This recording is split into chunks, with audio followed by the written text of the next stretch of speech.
One of the world's best-known hotel brands is teaming up with a man who pioneered the boutique hotel. Ian Schrager is using his bold designs to create new hotels from Marriott. It is a marriage that no one saw coming, and perhaps Schrager himself. The latest property from Marriott and Schrager opens this week in London. You're seeing it first on CBS this morning. With us now, the aforementioned Ian Schrager and Marriott CEO Arne Sorensen. Welcome.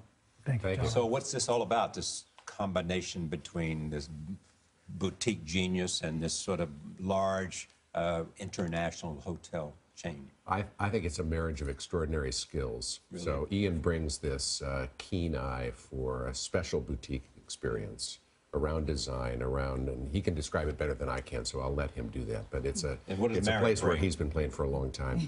Marriott brings a real discipline around service, scale, the power of reservation systems, reward systems, real service culture.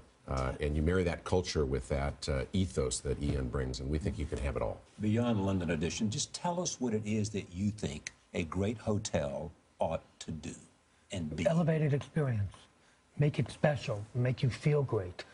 Invisible design. How do you do that? What do we want to build special? Well, it's a kind of alchemy that happens, a spark that happens by massing all the details. An alchemy happens, and you walk in there and you feel really special about it. Yeah, you can get a feeling, I think, sometimes, Ian, when you walk into the lobby of a hotel where you go, I want to stay here. But I'm wondering how this dating actually started, because years ago, Ian Schrager, you said, the Marriott Hotels is like the Walmart of hotels. When you compare it to Walmart, no matter what you think of the brand, you have to respect it because you want to wow people, give them an experience. Do you feel differently now about Marriott? You must. Well, I do, because now I've learned that when you combine their expertise and their execution with the creativity, it's kind of 1 + 1 makes 3, and it's incredibly exciting for me. But this is the thing, guys, you never think of Marriott as trendy or hip. You, Ian, are considered very hip and very trendy. So how do you mold the two together to make it the Ian way? Arne Sorensen, who's leading this company. Yeah. They're essentially a brand company, and they're kind of growing and evolving as the populace changes, which I think a great company has to do. What about that, Arne? I mean, to Gil's question, how much did Marriott need to enhance the experience in its hotel, and how many hotels will you do this in? We looked at this space for years, but maybe a decade, watching whether or not this was a substantial space in the lodging industry, or whether it was just a sort of a niche area that we didn't need to pay much attention to. And we decided, of course, we'd known about Ian for a decade by the time we started looking at this. And what we saw was this was a element of the evolution of every customer's demands. So addition will be the most extreme for us, but whether you look at Ritz-Carlton at the top or the core Marriott brand, everybody's looking for a richer experience than they did 10 or 15 years ago, because they can have a richer experience. And we knew that Ian brought an expertise that we didn't have inside. You mentioned a richer experience. Most people choose Marriott because it's affordable. It's a family hotel. You have a range of hotels, as you mentioned, all the way from Ritz-Carlton. Is this going to be a very expensive option?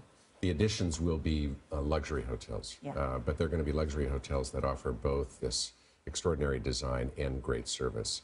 And that's one of the weaknesses we saw in this space, was too often the great design, you had to compromise service. Yes.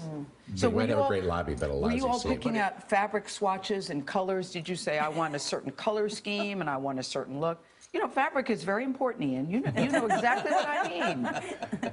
But, it's not really about the price for me. It's really about the value you give and the experience you offer. And that's what will set us apart from every other hotel out there. And the look that you're going for. That's why I'm hung up about the fabrics, because I do think that the way the look creates a certain feel. What was the look that you were going for? We wanted a no look. We wanted an invisible design.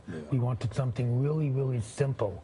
That when you walked in, you just felt really great, and it wasn't so precious, and it wasn't what I call design on steroids, which I think is over with now.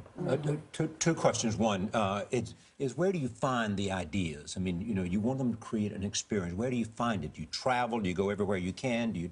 What is it that gives you, by osmosis, basically instincts? From the street, Charlie.